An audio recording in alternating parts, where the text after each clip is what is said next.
पठान साहब कोई गाना बनाए, उस गाने में मैडम को कौन सा कपड़ा पहनाया, अब उसके ऊपर बवाल क्या। डिबेट पे 4 आदमी बैठ जाएंगे और वहां बहस शुरू हो जाएगा कि शाहरुख खान पठान है, मुसलमान है इसका मतलब, इसीलिए उस शाहरुख खान ने अपने प्रोड्यूसर से कहकर उसको कोई ऐसा कपड़ा पहनाया जाफरानी रंग का, सैफ्रॉन यानी गेरुआ रंग का भगवा कलर पहनाया। क्यों? क्योंकि भगवा जो रंग है, जो ये कलर है भगवा जाफरानी कलर, ये हिंदू भाइयों का उनका मजहबी कलर है, उनका मानना है ऐसा। तिरंगा तो देश का कलर है, तिरंगा तो देश का फ्लैग है हमारा, लेकिन हर मजहब का अलग अलग एक चॉइस कलर है। जैसे मुसलमानों के लिए कौन सा कलर माना जाता है, मुसलमानों का पसंदीदा कलर, मुसलमानों का कौन सा कलर तस्वुर किया जाता है इस देश में, हमारे मुसलमान को नहीं मालूम। कहते हैं कि हरा रंग, गलत बात है, हरा रंग मुसलमानों का कलर नहीं है।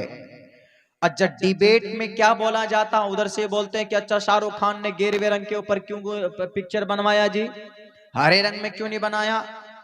अब वहां पर झगड़ा शुरू कि शाहरुख मुसलमान है, हिंदुओं का कलर गेरुआ है और गेरुआ कलर पर पिक्चर बनाया और बिकनी पहनाया मैडम को, मैडम पादुकोण को, ताकि हिंदू भाइयों का अपमान हो। देखिए कहां बात आ गई। क्या इस्लाम में बिकनी पहनाना, बिकनी पहनाकर लोगों के सामने में शो करना आना, क्या ये जायज है? जब इस्लाम में शक्ल खोलकर आने की इजाजत नहीं है, तो बिकनी पहनाकर डांस करना, वो बेशरम रंग पता नहीं क्या क्या बोलते हैं, क्या इसके ऊपर जायज है? बिल्कुल नहीं है।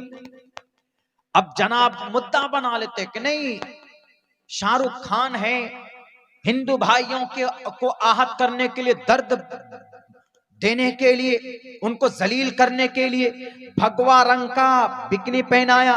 हम कहते हैं अरे बिकनी तो दूर की बात है, भगवा या ब्लैक या व्हाइट तो बात की बात है, इस्लाम में गाना सुनना सुनाना जायज ही नहीं, बनाना तो दूर की बात है। पहले से कह रहा था कुरान कि गाना मत सुनो, गाना मत बनाओ, गाना मत खरीदो। ये लोगों को समझ में नहीं आती थी, नहीं गाना बनाएंगे, गाना सुनाएंगे, देश तरक्की करेगा, जवान आगे बढ़ेंगे, बच्चे डांस करेंगे तो जनाब गॉट टैलेंट में जाएंगे, बच्चा हमारा तरक्की करेगा, इंडियन ऑयल, इंडियन आइडियल में जाएगा, सुपर डांसर में जाएगा। ये सारी बातें हो रही थी कि नहीं बच्चा हमारा गाना गाएगा, डांस करेगा तो आगे बढ़ेगा, बच्चे का कल्चर और बच्चे की फ्यूचर, बच्चे की मुस्तकबिल रोशन होगी। ये बात थी, आज तक किसी ने बाइकआउट नहीं किया था, लेकिन अब बाइकआउट कर रहे हैं ना, अब गाने की बाइकआउट कर रहे हैं ना, भले ही वो जाफरानी रंग की वजह से बाइकआउट कर रहे हो। क्या बाइकआउट किया जा रहा है कि पठान साहब के गाने के ऊपर बैन लगे, यानी गाना मत सुनो उनका, गलत है। आज कह रहे हैं वो कि गलत है, कुरान 1450 साल पहले कहा था कि गाना सुनना सुनाना नाजायज और हराम। वमिनन्नासि मन यश्तरी लहवल हदीस लियुदिल्ला अन सबीलिल्लाह, जो कोई मोबाइल खरीदता है इस बुनियाद पर कि उससे गाना सुनेगा, तो अल्लाह तबारक व तआला का कुरान कहता है नाजायज और हराम। जो कोई रेडियो इसलिए लगाता है, स्टेशन एफएम लगाता है गाड़ियों के अंदर की गाना सुनेगा, वो रेडियो और एफएम को यूज करना, इस्तेमाल करना नाजायज और हराम। जो कोई आदमी इन मशीनरीज को, इन टेक्नोलॉजीज को अगर अपने गाने के लिए या गलत बातों को सुनने के लिए विद म्यूजिक गाना सुनता है, नाजायज और हराम। बहुत सारे गाने में अल्फाज ऐसे होते हैं कि जिनका सुनना शिर्क है, कुफ्र है, ऐसे ऐसे अल्फाज हैं। अल्लाह ने 1450 साल पहले कुरान में नाजिल किया। दुनिया वालों, हम चीख चीख कर जलसे के स्टेज से लोगों को तकरीर करके बताते हैं लोगों गाना मत सुनो, तो मीडिया वाले बोलते हैं कि क्यों नहीं गाना सुने। गाना तो जनाब सुनेंगे तो देश आगे जाएगा, गाने से देश आगे नहीं जाता। मैडम गाने से बेहयाई आती है, गाने से समाज की नौजवान बच्चे और बच्चियों के बीच में गलत रिलेशन पैदा होते हैं। गाना नाजायज और हराम है। आज जिस चीज के बायकाट का ऐलान तुम करते हो, अल्लाह तबारक व तआला ने 1450 साल पहले कुरान में नाजिल कर दिया था कि गाना सुनना सुनाना हराम। व मिनन नास मन यश्तरी लहवल हदीस लियुदिल्ल अन सबीलिल्लाह, ताकि तुम ऐसी चीज खरीदते हो लोगों में से बाज लोग बिना किसी प्रूफ के, ताकि वो अल्लाह के रास्ते से भटकाए। तो सुनो, अल्लाह तबारक व तआला कल क़यामत में तुम्हें दर्दनाक अजाब देगा। गाना पठान बनाए या गाना कोई खान बनाए या गाना अब्दुल्ला सालिम बनाए या गाना कोई मुहद्दिस या मुफक्की बनाए, सुनना सुनाना दोनों नाजायज और हराम है। चाहे गेरवे रंग के कपड़े की बिकनी पहनाए, चाहे सफेद रंग की बिकनी पहनाए, चाहे वो हरे रंग की कलर का हो, कोई भी कलर का हो, अगर समाज की बच्ची को बिकनी पहनाकर एक इज्जतदार बेटी की इज्जत को लोगों के सामने में नीलाम करते हो तो इस्लाम में इसकी इजाजत नहीं है। गेरवा तो दूर की बात है जनाब, गेरवा क्या, कोई भी कपड़ा पहनकर उसको बिकनी की शक्ल देकर, पूरी बॉडी खुली हुई, पूरे हाथ खुले हुए, पूरी जनाब ये पैर खुले हुए, पूरी टांग खुली हुई, पूरी शक्ल खुली हुई, अल्लाह का कुरान कहता है औरत के बारे में, वक़र्न फी बुयूतिकुन्न वला तबर्रजन तबर्रुजल जाहिलियतिल ऊला।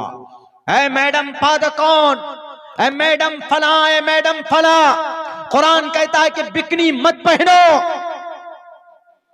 गेरवा रंग तो बात की बात है, इस्लाम तो कहता है कि बिकनी ही मत पहनो।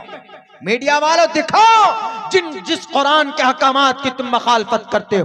कुरान 1450 साल पहले तुम्हारी बिकनी की मखालफत कर चुका है। जिस गेरवे रंग की बिकनी पहनकर मैडम आई तो तन बदन में आग लग गए, मिर्ची लग गए। अल्लाह ने कहा कि ये तो बिकनी पहनना और इसको लोगों के सामने शो करना, इसकी तो इजाजत ही नहीं है, इसकी तो गुंजाइश ही नहीं। इसलिए अल्लाह ने कुरान में कहा वला तबर्रजन तबर्रुजल जाहिलियतिल ऊला। कुरान में कई जगह पर या निसाअन नबी लस्तुन्न कहदिम मिनन निसाइ इन इत्तक़ैतुन्न फला तख़ज़ाना बिल क़ौल। कुरान करीम की आयत हैं। इन टोटल आयतों का मतलब यह है कि औरत पोशीदा छुपी हुई चीज उसको छुपा कर रखो। औरत छुपी हुई अच्छी लगती है, उसकी शक्ल भी कोई गैर महरम न देखे, यहां तक कि उसकी आवाज भी कोई गैर महरम न सुने। और यूं कहा गया कि अगर किसी घर में सिर्फ औरत है, मर्द नहीं है, तो कोई अजनबी आदमी पर्दे दरवाजे पर आ गया और अगर आवाज लगाता है कि फलां साहब हैं, घर में कोई मर्द नहीं है, तो उस औरत को चाहिए कि वह आवाज दे, लेकिन अपनी आवाज में सख्ती हो।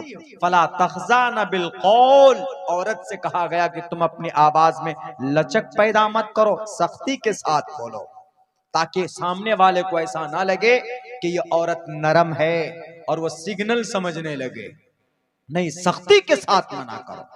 औरत की आवाज में अल्लाह ने लचक रखी, अल्लाह ने लचक रखी औरत की आवाज।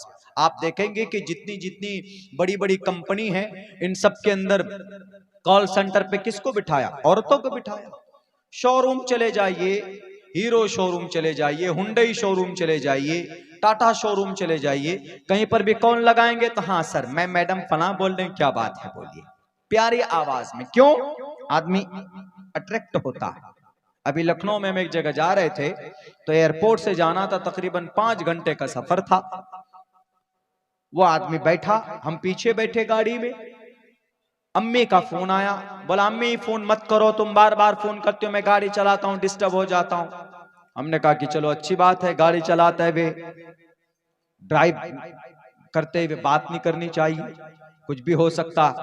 उसके बाद कुछ देर के बाद बीवी का फोन आया, बीवी पर गुस्सा हो गया, तुमको बार बार कह रहा हूं कि गाड़ी चला रहा हूं, तुम फोन क्यों कर रहे? हमने कहा कि बहुत अच्छा ड्राइवर है। तो 15-20 मिनट के बाद किसी मोहतरमा का फोन आया। अब पना 15 मिनट तक कान में मोबाइल लगा हुए बातें कर रहा, गाड़ी चला रहा, चेहरे का रंग बदल गया। अभी माँ का फोन आया था तो 5 सेकंड में गुस्सा हो गया, क्या अम्मी बार बार फोन कर रही हो तुम? बीवी का फोन आया तो 1 मिनट भी बात नहीं किए और बीवी पे गुस्सा हो गया। अब गर्लफ्रेंड का फोन आया तो 15 मिनट में उसकी बात ही खत्म नहीं हो रही, चेहरे पर मुस्कुराहट, ट्यून बदला हुआ, आहिस्ते आहिस्ते बात कर रहे हैं, पता चल जाता है ना कि बात किससे हो रही है। हमने कहा कि वाह, ये देखो, ये है मर्ज। इसीलिए औरत की आवाज में अट्रैक्शन होती है, और ये अट्रैक्शन अपने शौहर के लिए होना चाहिए, गैर महरम के लिए नहीं। कोई नया कॉल, अजनबी कोई कॉल, अननोन नंबर से कॉल आ जाए तो उसको नहीं, सख्ती के साथ मना करो। फला तख्जाना बिल कौल, मैं अपनी तरफ से नहीं बोल रहा हूं, अल्लाह का कुरान बोल रहा। फला तख्जाना बिल कौल, अज़वाज मुतहरात तो मुखातब है कि समाज के अज़वाज, समाज की बेटियों को पैगाम दो, अगर किसी अजनबी से बात करना हो तो अपनी बातों में तशद्दुद पैदा करो, अपनी बातों में सख्ती पैदा करो, ताकि सामने वालों को ऐसा महसूस लगे कि बहुत सख्त औरत है। दुनिया वालों ने देखा कि नहीं, औरत की आवाज में अट्रैक्शन है, तो हर जगह पर औरत, हर जगह पर औरत। यही झारखंड चले जाइए, रांची शहर में, आपको वहां के टोटल पेट्रोल पंप में सारी जगह पर औरतें मिलेंगी आपको। क्यों? औरत से अट्रैक्शन, हर जगह पर औरत का इस्तेमाल, औरत को इस्तेमाल करके बनी इसराइल के अंबिया को तबाह बर्बाद किया गया। इसीलिए अल्लाह तबारक व तआला ने जगह जगह पर आज बिकनी पहना कर आप लोगों के सामने पेश कर देते हैं बेटी को, तो इस्लाम कहता, अब वो बिकनी अगर जाफरानी रंग का हो तो जनाब वावेला मच जाता। इस्लाम कहता है कि बिकनी नहीं, औरत की कोई पार्ट्स ऑफ बॉडी नजर नहीं आना चाहिए, कोई भी जिस्म का कोई हिस्सा कोई गैर महरम देखने ना पाए। हमारे हिंदू भाइयों, अगर आपको ऐसा लगता है कि अब्दुल्ला सिर्फ अपने कुरान की तर्जमानी कर रहा है, उठाओ आप अपनी किताबों को, आपकी किताब में यह बात कही गई, अधे पश्यस्त मोपरी संतराम पादका हर माते कौशल पकाओ माओ, तुम बड़ी नाजुक हो, तुम्हारी आवाज नरम है, तुम्हारी बॉडी नरम है, तुम्हें अल्लाह ने बड़ा नॉर्मल बनाया है, मर्द के मुकाबले में तुम्हारा दिल कमजोर है, तुम्हारी बॉडी कमजोर है, तुम मर्द के तरह सख्त नहीं हो, तुम सख्त फैसले नहीं ले सकती, तुम नाकिसुल अक्ल हो। इसीलिए अल्लाह तबा ईश्वर ने अब आपकी किताब में कहा गया कि माते कौशल पकाओ, जब तुम रास्ते में चलो तो अपनी दोनों टांगों को समेट लो, यानी दोनों टांगे फैलाकर, मतलब बेपर्दा होकर मत चलो। बता देना ये मंत्र मैडम पादुकौन को और जनाब उस खान पठान साहब को, पठान साहब को तो कुरान की आयत बता देना, सिर्फ नस्रुम मिनल्लाहि व फतहुन करीब याद है पठान साहब आपको। आप किसी भी नंगी और आदि कपड़े वाली औरत के साथ आप डांस नहीं कर सकते, किसी भी एक्टर एक्ट्रेस को परमिशन नहीं है कि वो इतने चिमट कर, इतने चिपक कर जनाब कोई भी कहानी या कोई भी गाने बनाए कि उससे आने वाली जनरेशन बर्बाद और तबाह हो जाए। आज बच्चे वही चीज अप्लाई करते और उन चीजों, गलत कल्चर को ये मीडिया वाले बढ़ चढ़ कर कि ये ऐसा गाना है, इस गाने को देखो सब, आई फला तारीख को ये गाना रिलीज हो रहा है, फला तारीख को ये फिल्म रिलीज हो रही है, देखो इसमें बहुत अच्छी स्टोरी, बहुत अच्छी कहानी है। अल्लाह के नबी अलैहिस्सलातु वस्सलाम ने कहा कि ये गलत है, इन चीजों को लॉन्च मत करो दुनिया के अंदर। जिन जिन चीजों को कुरान ने 1450 साल पहले मना किया था, आज उन चीजों की गलत नचायत लोगों के सामने पेश हो रहे हैं। नहीं हुआ, दुआ करो अल्लाह से। हजरत अब्दुल्ला इब्ने उमर रजी अल्लाह ताला अन्हु कब्र पर से गुजर रहे थे तो घोड़े से उतरकर 2 रकात नमाज पढ़ी। सहाबी ने पूछा, किसी सहाबी ने, कि अब्दुल्ला इब्ने उमर क्या जरूरत थी घोड़े से नीचे उतरकर नमाज पढ़ने की? तो उन्होंने पता क्या बात कही? उन्होंने ये कही कि हमने सुना है अल्लाह के नबी अलैहिस्सलातु वस्सलाम के पाक सहाबा से, वो लोग कह रहे, फरमाते हैं कि आदमी कब्र पर जिनको अजाब हो रहा है वो ये ख्वाहिश कर रहे हैं कि अल्लाह मुझे दोबारा जिंदगी दे दे, 2 रकात नमाज पढ़ लूंगा। उनको मौका नहीं मिल रहा है कब्र पर, लेकिन अल्लाह ने मुझे मौका दिया है, तो इसीलिए मैंने 2 रकात नमाज पढ़ी है ताकि इसकी नेकियां मुझे मिले मरने के बाद। एक एक लम्हा नहीं खाली जाने देते थे। आज पूरी जिंदगी गुजर रही हमारी बिना नमाज की गुजर रही। अल्लाह के नबी अलैहिस्सलातु वस्सलाम फरमाते, मन तरकस सलात मुतअम्मिदन फक़द कफर। जानबूझकर नमाज छोड़ने वाले नौजवानों, मन तरकस सलात मुतअम्मिदन, जानबूझकर नमाज को छोड़ने वाला, बालिग मर्द हो कि औरत हो, जवान हो कि एजेड हो, कोई भी हो, फक़द कफर। कद ये वर्ड है अरबी में, कद लफ्ज कद ये माजी में जब पास्ट में यूज होता है तो हम लोगों ने नहव में पढ़ा है अरबिक ग्रामर में, तो वो यकीन का माना देता है। फक़द कद कफर, गोया वो काफिर हो गया। इमाम अहमद इब्न हम्बल और इसहाक बिन राहवै 2 बड़े मुहद्दिस है, एक फकीह भी है एक मुहद्दिस भी है। ये दोनों तर्जमा करते हैं कि अगर कोई मुसलमान जानबूझकर नमाज को छोड़ता है तो गोया कि वो आदमी ना जानबूझकर नमाज को छोड़ा, गोया कि उसकी फर्जियत का इनकार करने वाला हुआ, इसलिए वह आदमी काफिर। लेकिन कुर्बान जाइए और दूसरे फुकहा पर, इमाम मालिक है, शाफी है, अल्लामा इब्न तैमिया है और इमाम अबू हनीफा रहमतुल्लाह अलैह, मोहम्मद रहमतुल्लाह अलैह, अबू यूसुफ रहमतुल्लाह अलैह, बहुत सारे मुफक्की और फकी और मुहद्दिसीन हजरात हैं। वो ये कहते हैं काफिर तो नहीं होता, अलबत्ता वो कुफ्र के दरवाजे तक पहुंच जाता है जानबूझकर नमाज तर्क करने वाला। इसीलिए मैं कहता हूं कि हम खामखा मोदी जी योगी जी को गाली देते कि हमारी मंदिर हमारी मस्जिदें तोड़ देते हैं, वो हमारे अजान पर पाबंदी लगा लेते हैं, वो हमारी किसी मुस्लिम घरों के ऊपर बुलडोजर से बुलडोज कर देते, उनको गालियां देते। नमाज पढ़ने पर तो कोई पाबंदी नहीं लगाई मोदी जी ने, या कोई कानून लेकर आया मोदी जी क्या नहीं मुसलमान नमाज नहीं पढ़ सकता, कोई कानून नहीं लाया। नमाज पढ़ने के लिए हम लोग आजाद है। Freedom of conscience, profession and practice, article number 25 Bharat का संविधान का। Freedom of conscience and free profession and practice propagation of the religion. आप अपने धर्म के मुताबिक, आप अपने अकीदे के मुताबिक नमाज पढ़ सकते हैं, अजान दे सकते हैं। लाउड स्पीकर पर अजान मना है, लेकिन वैसे नॉर्मल तो अजान देना मना नहीं है।